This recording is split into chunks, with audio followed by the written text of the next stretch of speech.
Bonjour à tous, bienvenue, ravi de vous retrouver. Voici les titres de ce lundi 6 octobre. Le coup de tonnerre de la démission du Premier ministre. Après 27 jours à Matignon, Sébastien Lecornu jette l'éponge. Les conditions n'étaient plus remplies, dit-il. La France plonge dans l'inconnu. Et désormais, les appels à la dissolution se multiplient. Marine Le Pen exhorte même Emmanuel Macron à démissionner. Les Républicains sont en réunion de crise. Que va-t-il se passer désormais? On sera en direct à l'Élysée. L'espoir en Israël des familles des otages. Les pourparlers ont débuté avec le Hamas en Égypte alors que de nouveaux bombardements ont eu lieu à Gaza.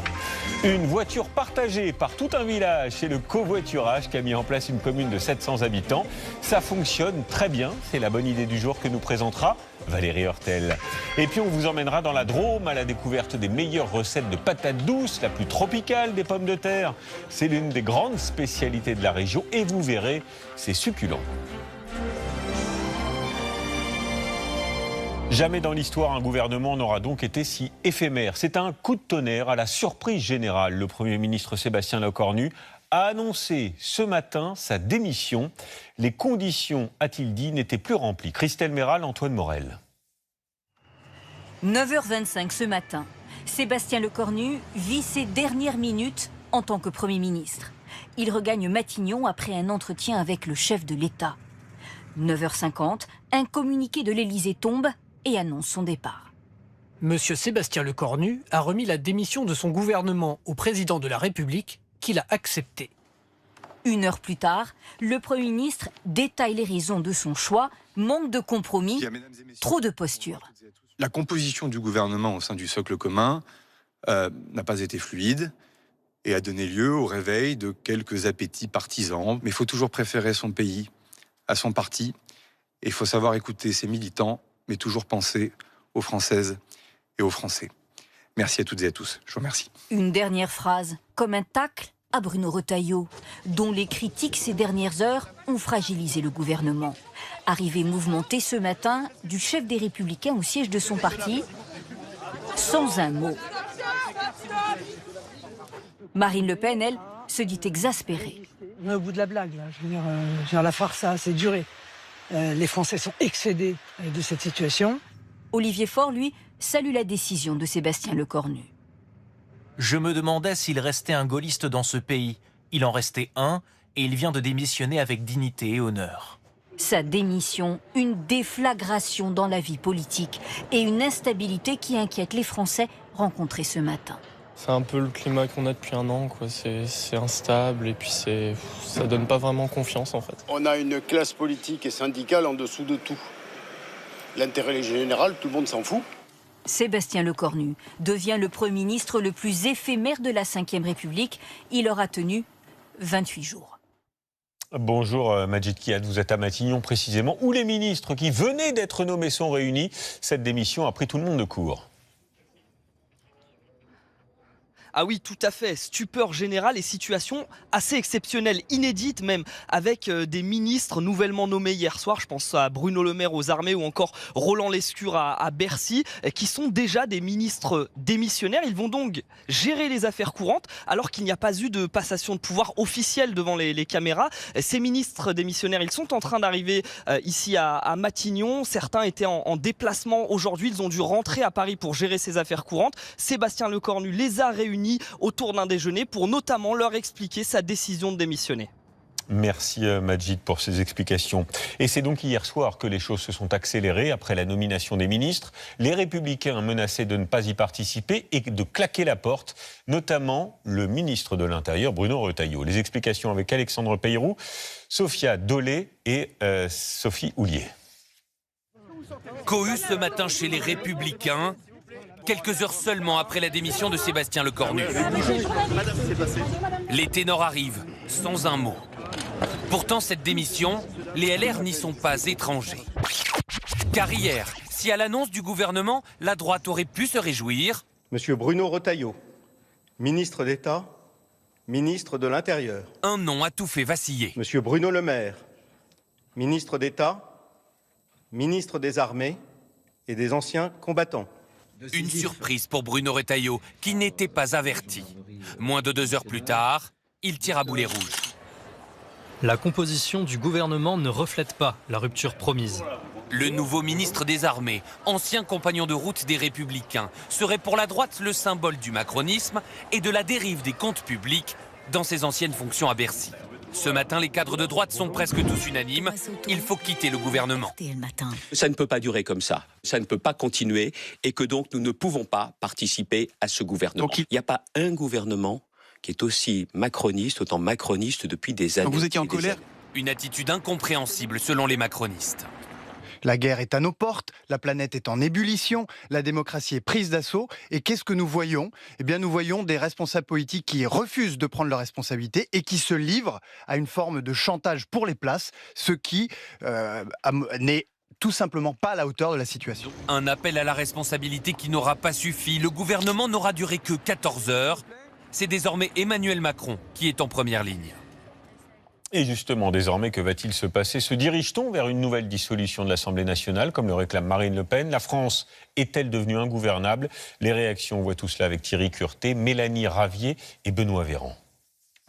Dans les rues de Poitiers, ce matin, les Français rencontrés sont un peu perdus, angoissés. En tant que citoyen français, c'est assez compliqué du coup de se dire qu'il n'y a personne pour vraiment diriger en fait et en tant qu'étudiant en plus on se sent un peu abandonné quoi. On a besoin de gens qui nous guident. Alors je dis pas des gens qui nous dirigent et qui nous imposent des choses, mais oui, qui nous guident en tout cas. Changer une nouvelle fois les députés n'est pas forcément la solution à leurs yeux. Est-ce que vous pensez que dissoudre de nouveau l'Assemblée nationale, ce serait une solution ? Bien sûr que non. Pourquoi ? Parce qu'on reprendrait les mêmes et on recommence. C'est pour ça. Non, je ne vois pas de solution, franchement. La dernière dissolution date du 7 juin 2024, soir des élections européennes. Je dissous donc ce soir l'Assemblée nationale. Plus d'une année s'est écoulée. Emmanuel Macron peut donc dissoudre de nouveau. C'est la solution qu'appelle Jordan Bardella ce matin. Toute autre hypothèse et toute autre solution qu'un retour aux urnes est une manière de gagner du temps. Mais je pense que nous n'aurons aucune autre possibilité que de revenir devant les Français parce que, encore une fois, plus on attend, plus on joue avec la stabilité du pays. Pour les socialistes, la dissolution ne réglera pas forcément les choses. Ce que nous demandons aujourd'hui, c'est la nomination d'un Premier ministre de gauche, qui soit un Premier ministre d'alternance, qui porte une autre politique. C'est ce qu'attend le pays, évidemment, dans un esprit de consensus, de compromis, puisqu'il en va de la stabilité dans la justice. Jean-Luc Mélenchon, il y a quelques minutes, allait plus loin. Il réclame la destitution du président de la République telle qu'elle est prévue par la Constitution elle-même. Conséquence concrète, il n'y a plus ni déclaration de politique générale, ni motion de censure. À l'Assemblée nationale aussi, c'est le saut dans l'inconnu. Et on vous retrouve, Martin Baumer, vous êtes en direct de l'Élysée. Sait-on, Martin, si le président de la République a pris sa décision, a-t-il prévu de s'exprimer ? Non, on ne le sait pas encore, même si chacun des interlocuteurs politiques avec qui nous échangeons le souhaite et le plus rapidement possible, c'est-à-dire avant ce soir. Il n'a pas le choix, nous dit-on, dans son propre camp. Une prise de parole qui servirait d'une part à rassurer les Français, mais aussi d'autre part à préparer la suite, préparer l'avenir, dissolution ou nomination d'un nouveau Premier ministre. Emmanuel Macron qui, depuis midi précisément, est de retour à l'Élysée. Il s'en était absenté quelques instants afin de préparer la cérémonie de jeudi au Panthéon en l'honneur de Robert Badinter. Il est donc le chef de l'État désormais dans son bureau en attendant une éventuelle prise de parole sur laquelle l'Élysée ne communique. Pour l'instant, absolument rien. Merci Martin pour ces informations et n'hésitez pas à revenir vers nous si vous avez des infos supplémentaires. Et cette démission plonge une nouvelle fois la France dans l'inconnu et fait chuter la bourse. Regardez, à Paris, le CAC 40 recule d'1,5% et les valeurs bancaires dégringolent de leur côté de 5% en moyenne. Autre actualité du jour, ce gigantesque incendie en Corse. Plus de 400 hectares ont brûlé à Saint-Florent et à Oleta. Le premier feu semble maîtrisé, mais le second reste sous vigilance, attisé par le vent. 180 pompiers sont mobilisés. Noé Poitvin avec Sybille Bromberg et Christian Giuliano. Ce matin encore, des panaches de fumée bien visibles. 2 Canadair, un avion Dash sont toujours actifs dans le ciel pour venir à bout de l'incendie autour de ces massifs en Haute-Corse. Je vais renvoyer les images du drone sur l'écran, là, super.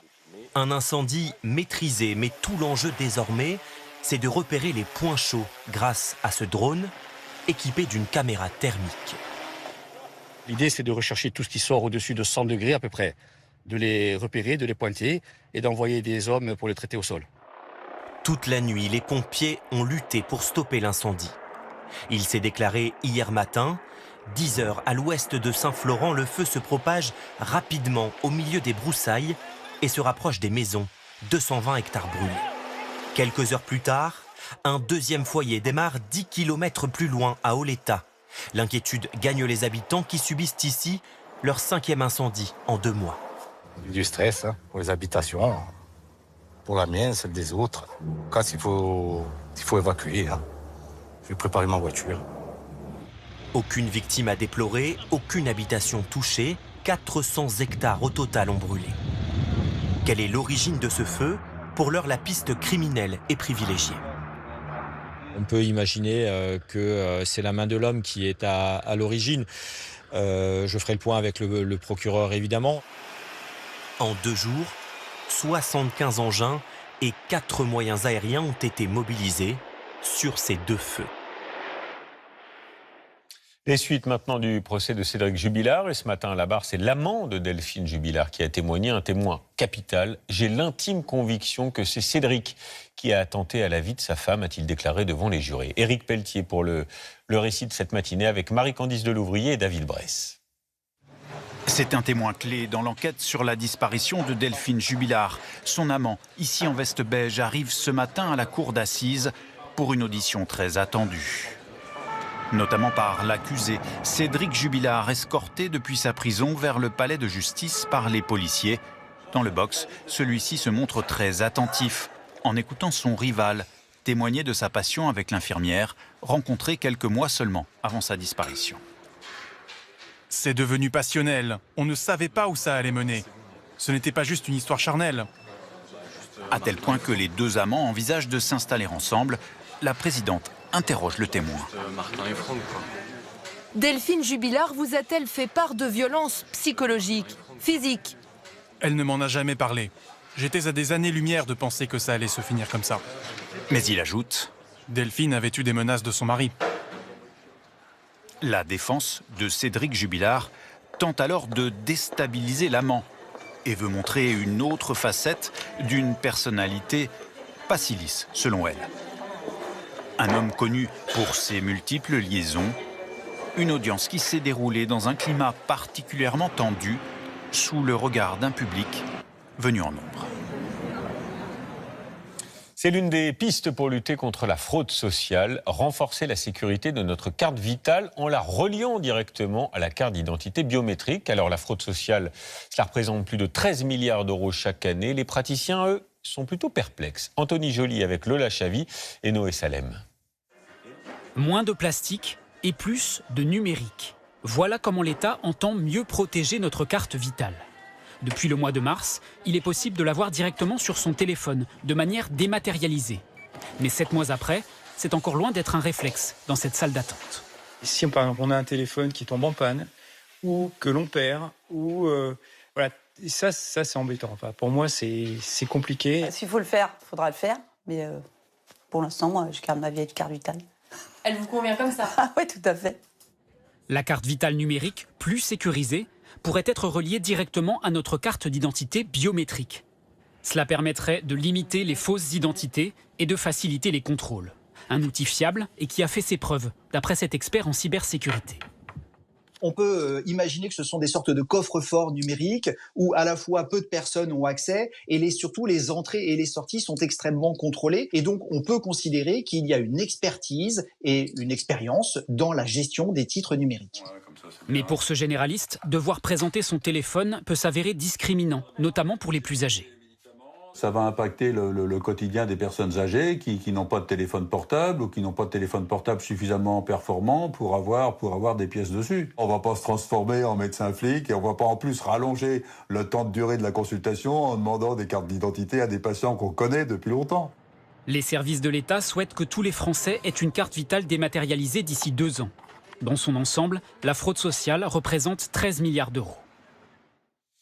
À l'étranger, l'espoir des familles des otages après le début des négociations entre Israël et le Hamas. Les pourparlers débutent en Égypte, à Sharm el-Sheikh, et pourraient durer quelques jours, c'est ce qu'indique Donald Trump. Dorothée Olyric avec Arnaud Miguet et Anne-Fleur Lespiot. Ce matin, dans le kibboutz Nir Oz, une cérémonie de commémoration. Avec de l'émotion, de l'espoir. Tous pensent à ces négociations qui peut-être vont aboutir à la libération des otages.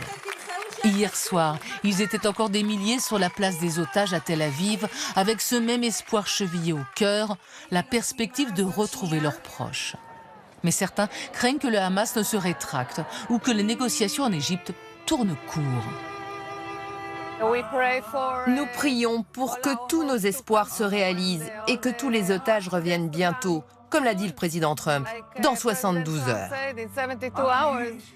Hier, notre équipe en Israël a rencontré le père d'un otage. Lui aussi veut y croire.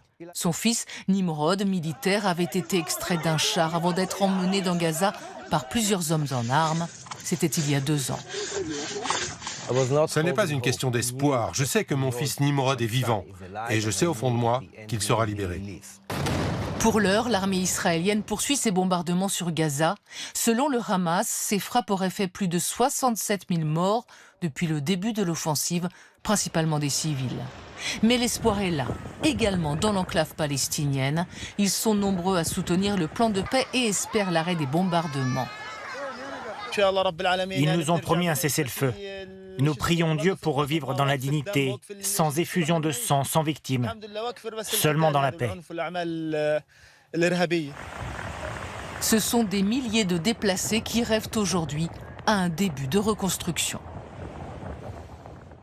Au Népal et en Inde, plus de 70 morts. C'est le tout dernier bilan des terribles inondations qui ont frappé les 2 pays. Les pluies diluviennes ont aussi provoqué des glissements de terrain. Les dégâts sont considérables. Il y a des disparus. Les spécialistes précisent que le changement climatique aggrave ce type de phénomène. Et puis sur l'Everest, ce sont près de 200 alpinistes qui sont encore bloqués en raison d'une tempête de neige. Leurs tentes ont été endommagées. La situation est critique, disent les autorités. Il serait tombé par endroits plus d'1 mètre de neige. Arnaud Boutet. Surpris par la neige au pied de l'Everest, avec quelques tentes comme seul refuge.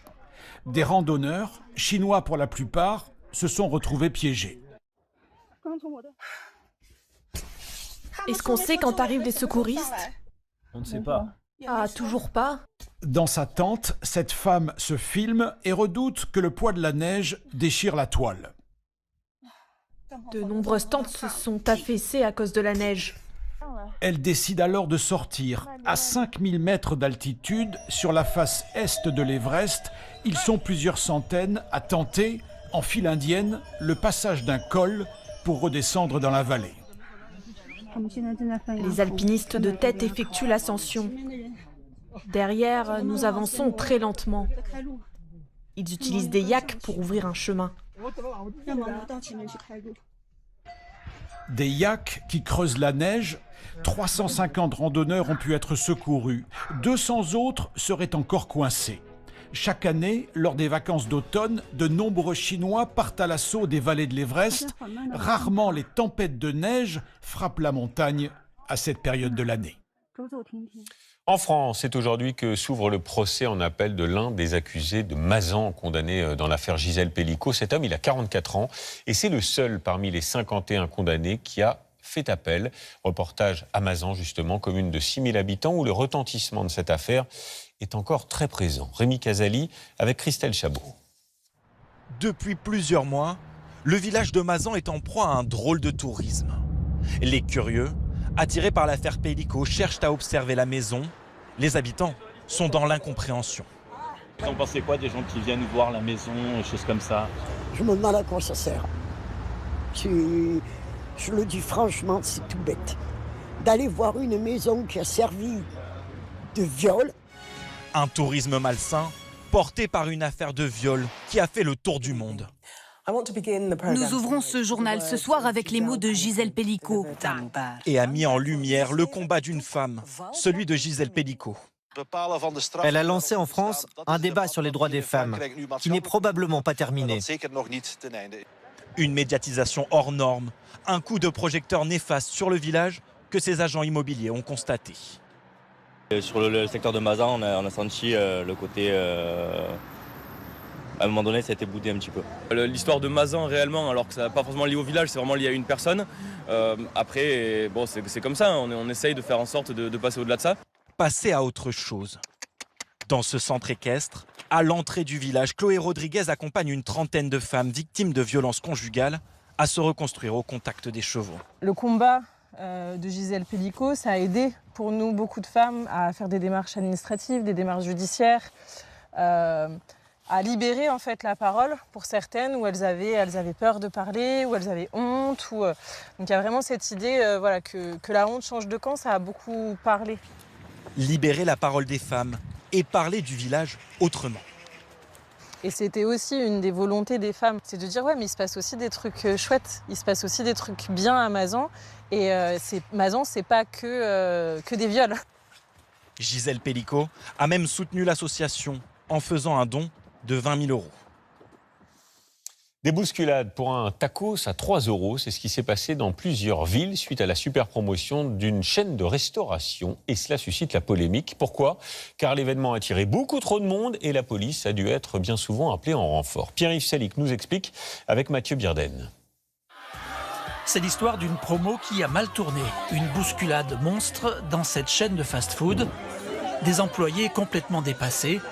Même scénario dans 150 établissements qui proposaient vendredi une de leurs galettes de viande en sauce à 3 €, 2 fois moins cher que d'habitude.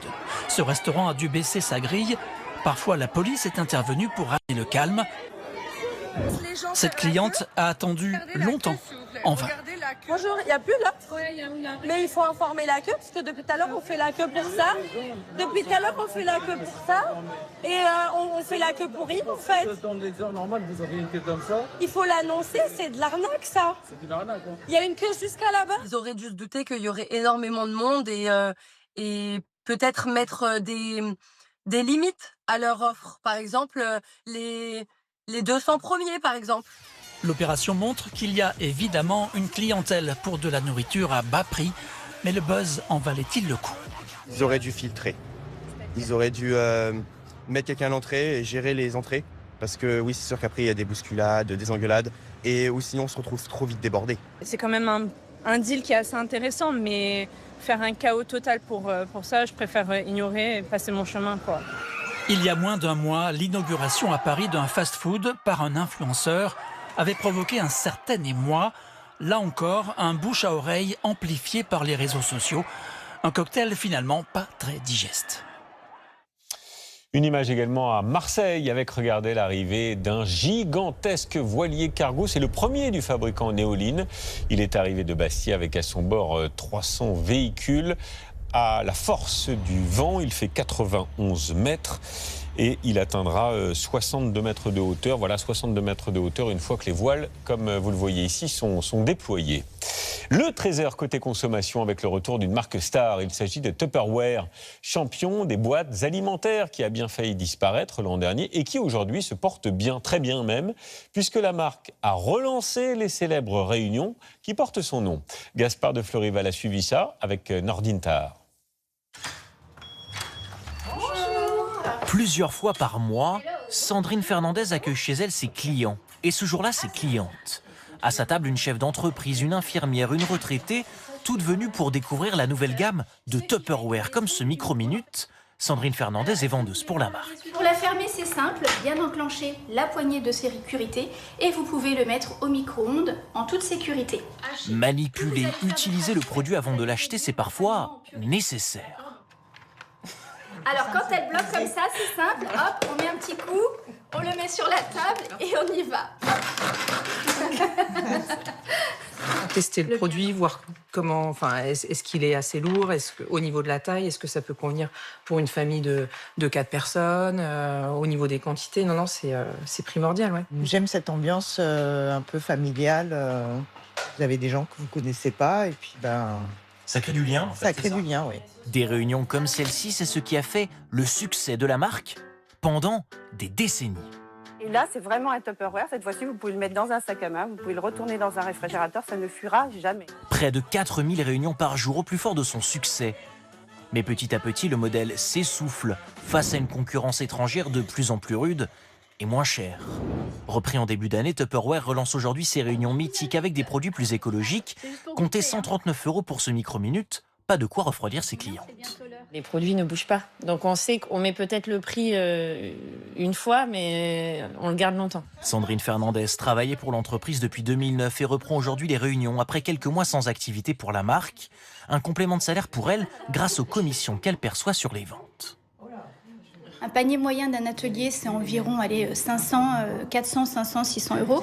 Donc on peut se faire, si on fait un atelier à 1000 euros, on a 200 euros dans la poche. Grâce à ses 2500 vendeurs et vendeuses en France, la marque compte bien aujourd'hui renouer avec le succès de la vente à domicile.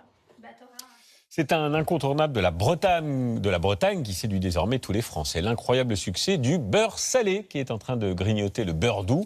Selon les derniers chiffres, plus d'un tiers du beurre consommé en France et acheté en France est désormais salé, ce qui suscite évidemment la fierté des Bretons, comme dans le Morbihan où sont allés pour nous Thomas Paga et Mathieu Baudouin.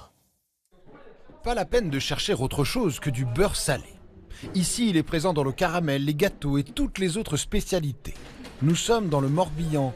Et bretons ou non, les clients de cette biscuiterie sont conquis.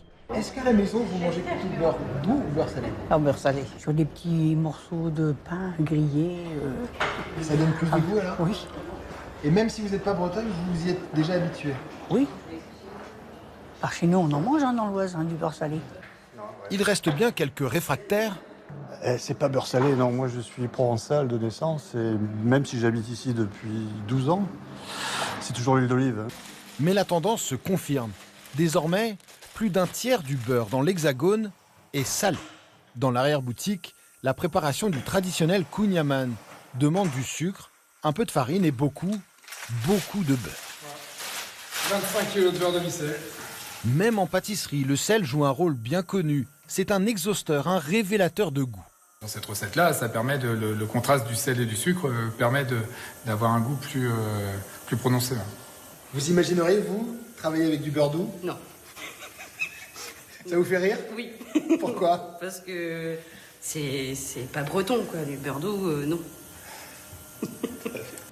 En Bretagne, 80% du beurre vendu en supermarché est demi-sel. Plusieurs éleveurs le fabriquent à même leur ferme. Près de Rennes, ces vaches produisent la crème de la crème. C'est le plus grand troupeau en France de froment du Léon, une race qui a bien failli disparaître. Elle donnait trop peu de lait, mais quel lait! C'est un lait très riche en bêta-carotène et très riche en matière grasse notamment. Donc ce qui fait que c'est un lait qui est très très jaune une fois qu'on fait du beurre avec. C'est bien pour ses propriétés que Thierry le Marchand l'a choisi. Il fournit de grandes tables partout en France. 100 litres de lait font 10 kilos de beurre. La crème est d'abord séparée du résidu ou bas-beurre dans cette baratte. Là, c'est parti pour avoir du beurre et le bas-beurre va bientôt arriver. Ça va très vite là. Tous les pigments restent dans la matière grasse, donc le beurre va être très jaune. Pour saler, de la fleur de sel de Guérande, une pratique qui vient de l'histoire de la Bretagne. L'ancien duché indépendant était exempté de gabelle, l'impôt sur le sel. Ce dernier était donc moins cher et disponible en quantité. Il y avait des marais salants en plus un peu partout en Bretagne, ce qui permettait d'avoir du sel n'était pas aussi cher que dans le reste de la France. Désormais, la situation est inversée. Le sel est moins cher que le lait. Dans quelques années, la majorité des tables françaises pourraient préférer le demi-sel au beurre doux. Bon, alors vous, évidemment, je ne vous demande pas. Team beurre salé, bien sûr, en bonne bretonne. Je n'ai que ça dans le frigo. Il n'y a pas d'autre beurre que le beurre salé. Ça n'existe pas. Bonjour Valérie. Bonjour Julien, bonjour à tous. Ravi de vous retrouver comme chaque lundi, comme chaque jeudi, avec votre rubrique et vos bonnes ondes. Alors aujourd'hui, vous nous emmenez près de Vaison-la-Romaine, dans un village où l'on pratique le covoiturage. Mais alors, comme on ne l'a sans doute jamais vu. Imaginez une 30aine d'habitants qui se partagent une voiture. Ça se passe à Pont-de-Barret. Alors évidemment, à 30, ça demande un peu d'organisation. Lola Chavy et Justine Veil vont nous expliquer comment ça marche. Et à votre avis, Julien, où sont les clés? Au bistrot. Évidemment. Évidemment. Notre idée pour la France, c'est cette voiture qu'on se partage à plusieurs dans notre village. On est une 30aine à l'utiliser. Et ça fonctionne très bien. Elle est devenue la mascotte du village. À Pont-de-Barret dans la Drôme, tout le monde peut conduire cette vieille Citroën ZX. Mardi, 9h, c'est Diane qui emprunte la voiture.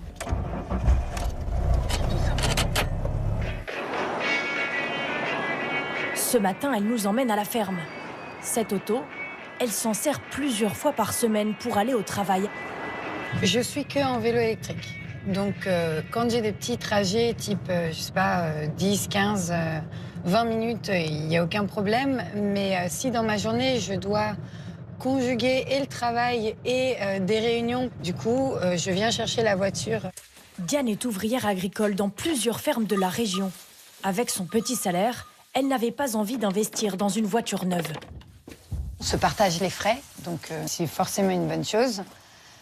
Et écologiquement, c'est le fait qu'il n'y ait pas juste une vieille voiture qui pollue pour une seule personne.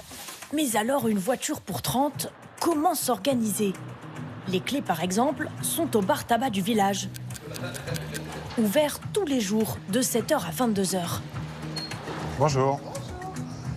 Je voudrais la voiture, les clés de la voiture, s'il te plaît. C'est Pomme, la patronne, qui les garde précieusement derrière son comptoir. C'est pas banal, mais c'est l'esprit du village qui est sur l'entraide, la solidarité et dans un climat de confiance entre les gens. Donc moi, ça me plaît et je suis assez fière de cette initiative.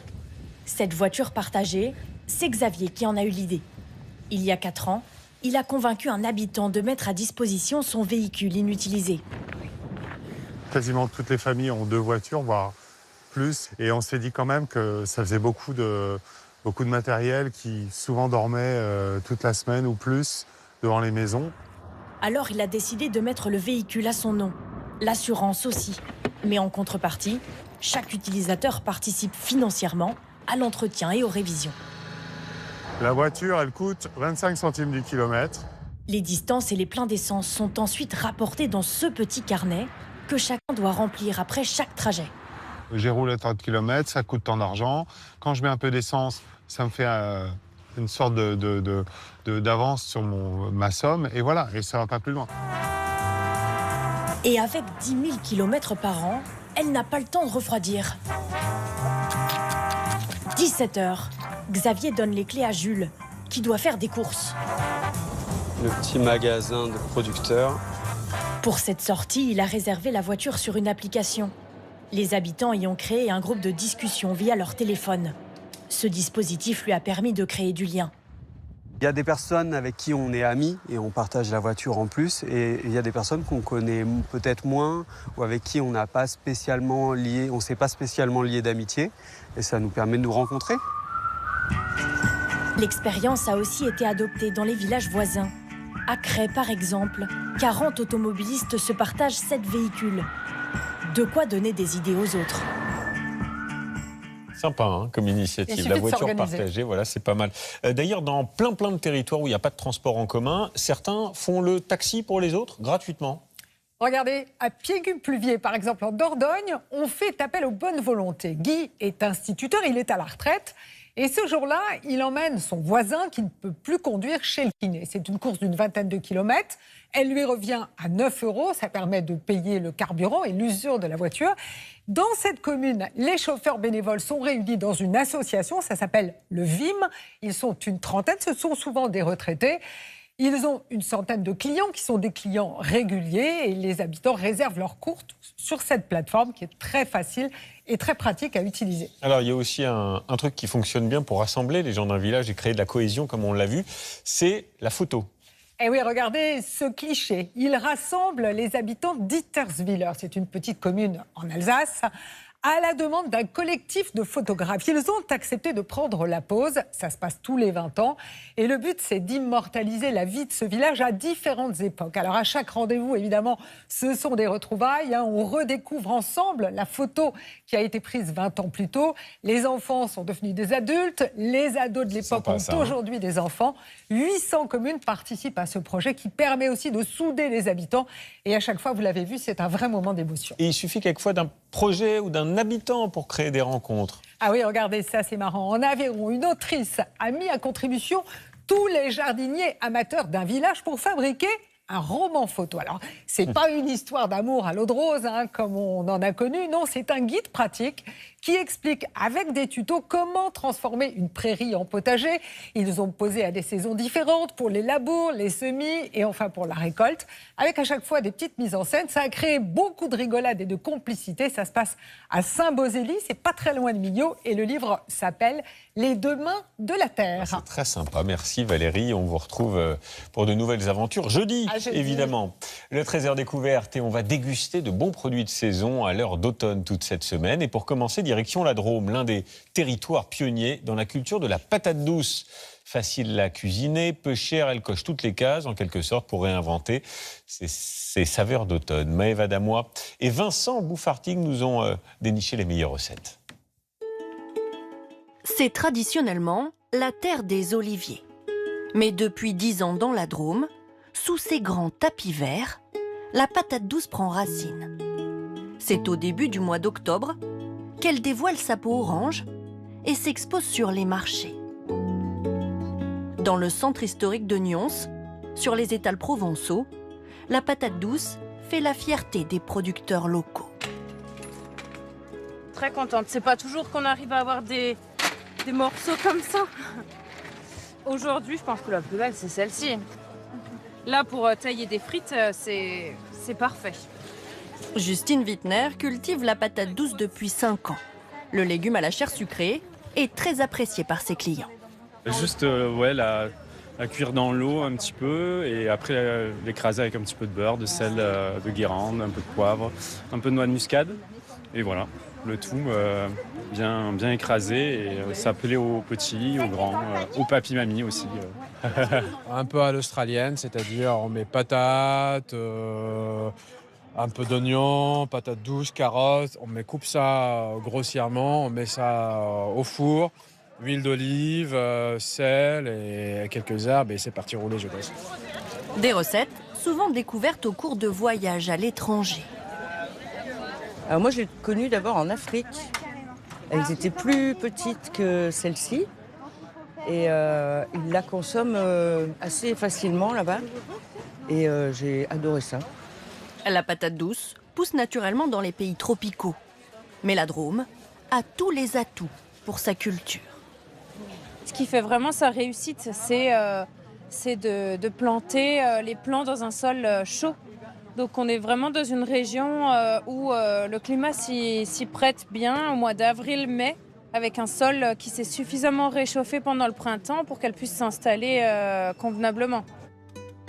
Le berceau de la patate douce drômoise, c'est Montméran, près de Valence, dans les champs de Bruno Jurus. Il est l'un des premiers à avoir fait pousser ce légume racine en France métropolitaine. Vous voyez, elle est là. Donc si on gratte, on nettoie un petit peu. La patate, elle est dessous là. C'est hyper fragile, elle a une peau, la patate douce. Vous voyez, après vous faites ça, pof. Si vulnérable qu'elle doit être récoltée à la main. Mais pour extraire du sol les 800 tonnes qu'il produit désormais par an, Bruno Jurus a dû avant tout se creuser la tête. On a galéré un petit peu, toutes les années on a cherché des nouveautés.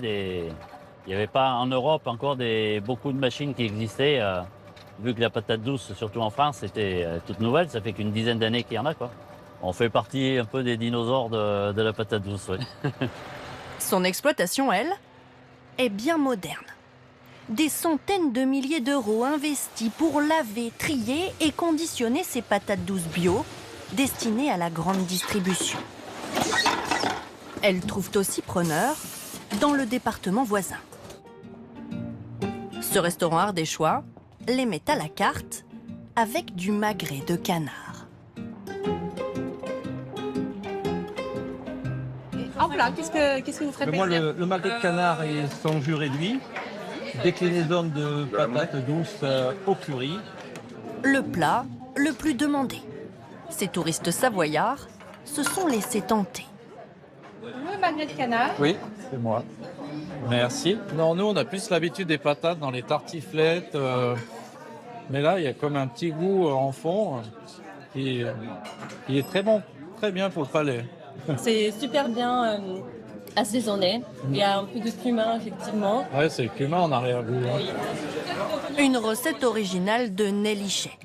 La chef travaille la patate douce de 2 façons. On va récupérer que la chair de la patate douce pour faire une purée.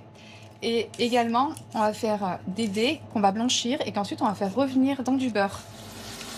20 minutes de cuisson à l'eau, puis à la poêle, avant d'incorporer un autre produit local.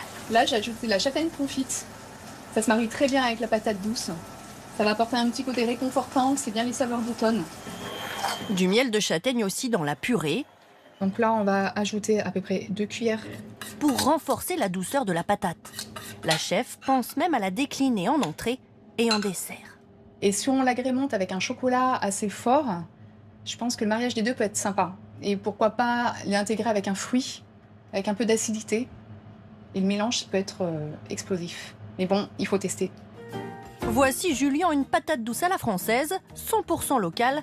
Ça mérite bien un miam miam. Ça, c'est sûr. Miam miam. Fin de ce journal. Merci de votre fidélité. Tout de suite, la météo. Sébastien Thomas qui nous annonce le retour du soleil. 20h, Léa Salamé pour le journal. Nous, on se quitte avec ces belles images qui nous viennent d'Amérique du Sud, le désert d'Atacama. Ça se trouve au Chili. Regardez, un des endroits les plus arides de la planète qui est en fleurs. En ce moment, une floraison rare. C'est très, très beau. Passez une très belle journée. On se retrouve demain, 13h évidemment. Retrouvez toute l'actualité en continu sur France Info Canal 16.